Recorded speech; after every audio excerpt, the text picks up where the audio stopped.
We are what we repeatedly do.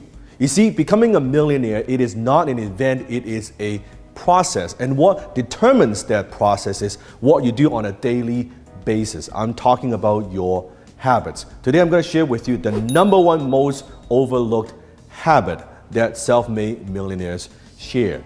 Could you guess what it is?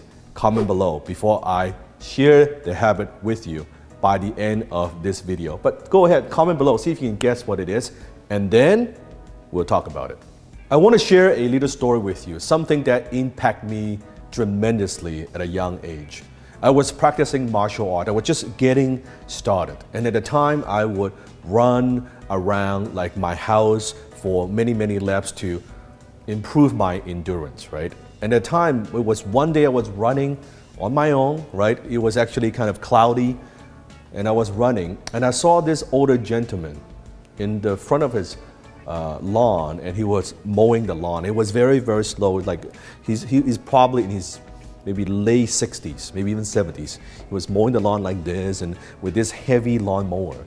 Now, because I was a young guy, I was energetic, I walked up to him and said, you know, sir, do you need any help? I could help you to do this, because I thought I'm running anyway, so I might as well just kind of treat that as a workout. And then he was like, oh, you're a very nice young man, sure. And then I helped him mow the lawn, right? And after I finished, he pulled out from his pocket $20. So he gave me 20 bucks. Now I took that 20 bucks, I looked at it, it's like, wow. And I thought that was amazing. It was the first time that I earned a little bit of money through my labor, kind of delivering a service in exchange of money. It was amazing. Like now I'm in business. So I thought to myself, I wonder what other people might need this service as well, right? Now, there's only one problem. I didn't have the money to buy the lawnmower. So not knowing anything, being naive, and also not being afraid to ask, I asked this older gentleman, I asked him, you know, sir, I could see that, this is like a few weeks later. Sir, you know, you have this lawnmower, you know, do you think, can I borrow your lawnmower, right? And in exchange, I would come mow your lawn every single week for free, no charge. And he said to me, you know, young man, I'm too old to use this heavy lawnmower anyway. No problem, you'll use it as long as you take good care of it. And I said, no problem, I would gas it up, I would sharpen the blade, I would make sure that this lawnmower is taken care of. That's now, with no money, because the lawnmower costs $1,000, the kind of like a no money kind of down deal, and now I have a little lawnmower. Now I'm in business, right? And now I remember I would go around the neighborhood and I would knock on different doors. Say, hey, you know, I offer lawn mowing service. Here's a little business card, and that I had, I printed out, and no one would hire me.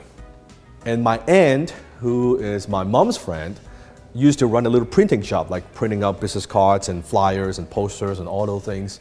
And I struck a deal with her, and I said, you know, Aunt, I'm just getting started. I'm a young entrepreneur, and I have this lawn mowing business, but I don't have money to do any advertising, you know. And I know you want more business. Why don't we do this? You print out a bunch of flyers to talk about your printing service. I would help you to distribute the flyers around the neighborhood. In exchange, you know, because a flyer has two sides, can I put my lawn mowing business, right, lawn care business on the other side, right? And I would do this. And she said, oh, sure, why not, right? Doesn't cost her a lot, very little. So I ran around the neighborhood and I distribute all these flyers, thousands and thousands and thousands of them, right? And I ran home because I knew my phone would ring off the hook.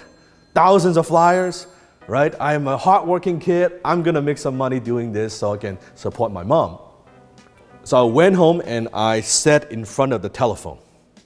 I was like, oh, I'm gonna be busy. I don't know if you're gonna have time for school anymore, right? I'm even already thinking I'm gonna be like mowing lawn, you know, 3 nights a week and how much I could earn doing all of that stuff, right?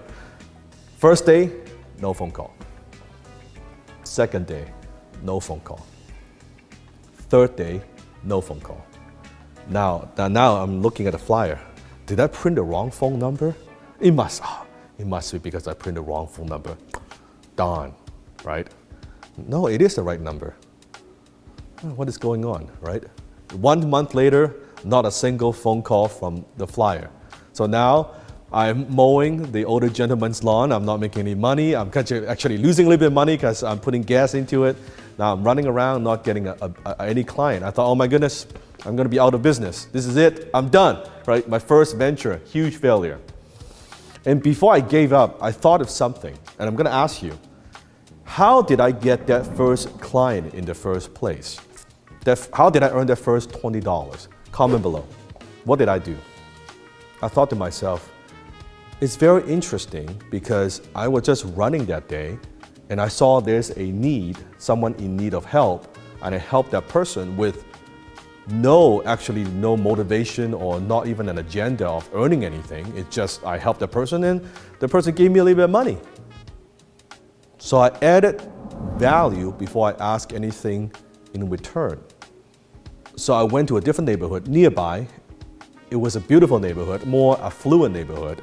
And I picked the most beautiful home that I could find, but with the worst lawn, okay? So then I found this house, and the lawns, like the grass were like this high. It was crazy. Beautiful home, spectacular home, but it was like this. No one was taking care of the lawn. So here's what I did. Now, I'm not advocating this. I'm not asking you to do it. I'm just telling you what I did. It's not legal, but at the time I was too young and too naive. I didn't know. So anyway, I took my lawnmower there. I mowed the entire place, the entire lawn, right? Spectacular, beautiful, right? From there, after I finished, I just sat down right at the front, right?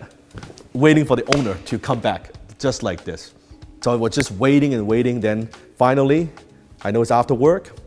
Then a beautiful luxury car just kind of wanted to pull up to the garage, but then she stopped and then she drove away. And then later on, she came back. And then she got off her car and she said, "What are you doing here, young man?" Because the lady didn't recognize that was her house. That's why she left and then came back. I said, well, my name is Dan, and he's my flyer, and I'm a young kid trying to make a living, and so I saw that maybe you need help with mowing your lawns, and so, I did it. And she was like, oh, this is so great, my husband, he travels all the time, and I can't use the lawnmower. This is great. And she pulled out $100 from her purse, and she gave that to me. And that point, that was a life-changing moment, because I learned something that day, that when you add value first before asking anything in return, it's easy to get business. Adding value before asking anything in return. When you do that, the world opens up to you. And I believe that is the #1 most overlooked habit.